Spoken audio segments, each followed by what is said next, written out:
What's up, y'all? This is Dillio coming to you again one more time, representing DillioT2K.com, and you have just checked in and clicked on a video of part 2 of the About Me video. Now, this video features a series of questions that you guys, the audience, have asked me, so I'm going to do a quick 10-question answer right now. You've already asked the questions. It's not a Q&A because you already did the Q's.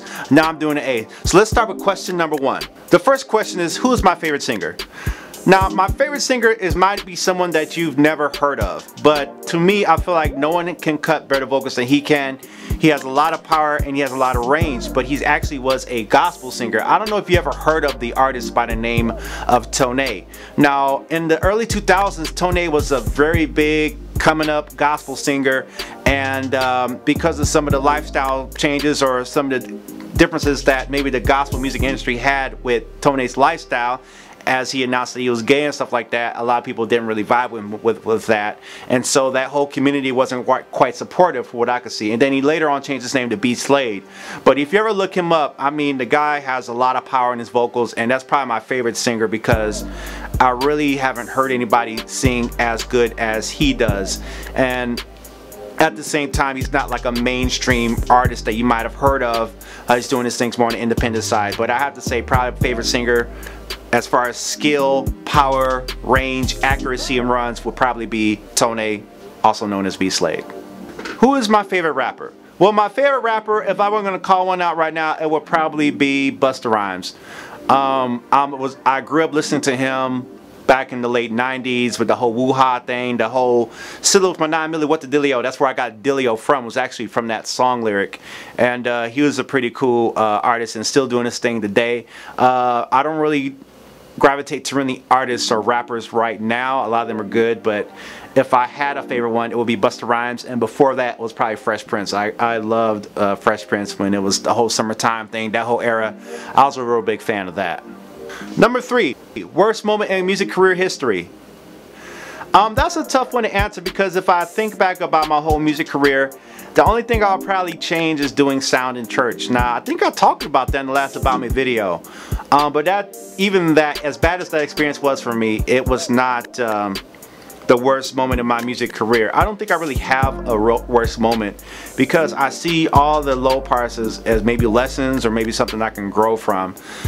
So I don't really have one that I can think of. What's the hardest beat for me to remake?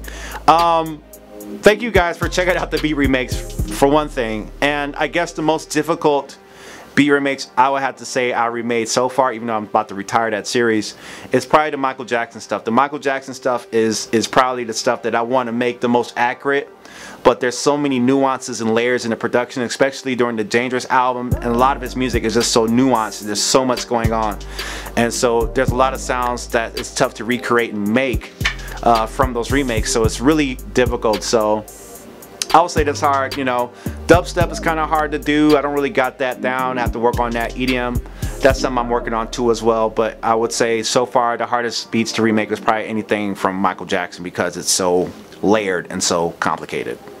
What is the most personal song I've recorded? I would have to say that probably one of the most personal songs I recorded was back in The Love I've Seen, which was called Can't Get You Out My Mind. That was from a real experience. High school was ending, and it was a story about me meeting a girl, and this girl was a friend of a girl that I really liked, but that girl I really liked didn't like me, but she had a friend, so I was trying to focus on her, and I really liked her, but we only met for that one moment, exchanged information. Of course, this is the era where you leave high school and you go to college, so you go on your separate ways, and then, you know, there was no Facebook at the time, so no email or phone call was returned, you know, but that was about a girl I really liked. And then another song that I guess is personal is from the Grown album called Far Away, and that song is about the difficulty of man, it's kind of hard to talk about it now, but wanting to have someone with you but they're far away and you can't, and you want to express yourself in a certain way with that person but they're far away. You want to investigate and see some things, but you'll never get them, or you'll never quite achieve those things you're looking for because that person is far away. And it's about that struggle. It's about and it's about being tired of faraway experiences and going and having something in person for duration. So that's a personal song. You listen to the song, you'll hear about it. But that's from the Grown album. So I hope that answers the question. Biggest mistake in my career. I think that the biggest mistake so far would be a lot of the pay services that are out there for artists. A lot of them really feel like a mistake because there's a lot of companies here, especially in Atlanta, that want you to pay out something for opportunity, or pay this fee to get on this platform, or pay this and pay that. And you know, as an artist and you don't really have a guide in front of you, you try to do what you can to navigate, and you try some things, and sometimes those things that you try can be expensive because there's a whole industry on the industry of I guess companies preying on people who don't know anything and saying, hey, for this fee you get to be on this platform, you get to have this exposure and all that stuff, but really you don't get anything at all. I don't really feel like that's a mistake either. I just feel like it's a lesson learned. Another mistake is probably doing sound in churches. Yeah. Favorite company that sells music products? Well, I guess it would be a conflict of interest to say DillioT2K.com. So I will probably have to say Moog. Moog does make some great analog keyboards, and their quality, albeit pricey. Those are my favorite. That's my favorite company because they're just good at what they do. I would say Native Instruments, but I have conflicts with the direction that they take their software and their hardware. You know, that's a whole nother thing. I may have to lean towards Akai because I like the fact that they're coming out with hardware drum synthesizers or hardware drum machines in an era where everything's on a computer. So it's a ballsy move on their part. But if I were to pick one company, it would probably be Moog because I love their keyboards. I have 2 of them. Which artist would I like to work with? Okay, let's see. Michael Jackson's dead. Prince is dead. I like to work with FKA Twigs, Ebayi, Jill Scott, Marsha Ambrosius from Floetry, Sade, Chico DeBarge. Drake would probably be a fun artist to work with. Which instrument would I like to learn how to play, or I wish I played? Probably the drums.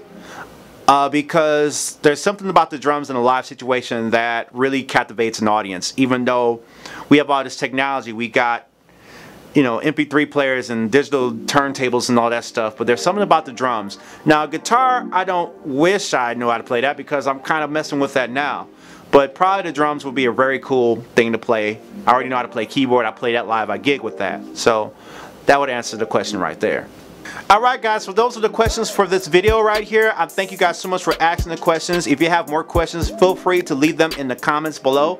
I'd like to see what other questions as you have as I do more of these about me videos. And make sure you check the links in the description below. A lot of great descriptions on there. And also make sure you check out some sounds that I got on DillioT2K.com. I got ZOURCE, which is an old school drum kit library with a little bit of new trap and all that stuff. And obviously I got to tell you about Khemikals, which is a great massive preset library for the massive VST plugin from Native Instruments, of course. That's on the description below. Check that out. And also I want to make sure you guys know about the Creative Holiday Challenge, which is coming about. I'm going to do another video about that soon, so make sure you stay tuned for that. Alright, so without further ado, y'all take care. See you guys later. Hit the comments, like, subscribe. I'm out. This video is sponsored by Khemikals, a preset library from Massive including pads, leads, bass sounds, and more. Be sure to visit DillioT2K.com to hear it live and pick up your copy today.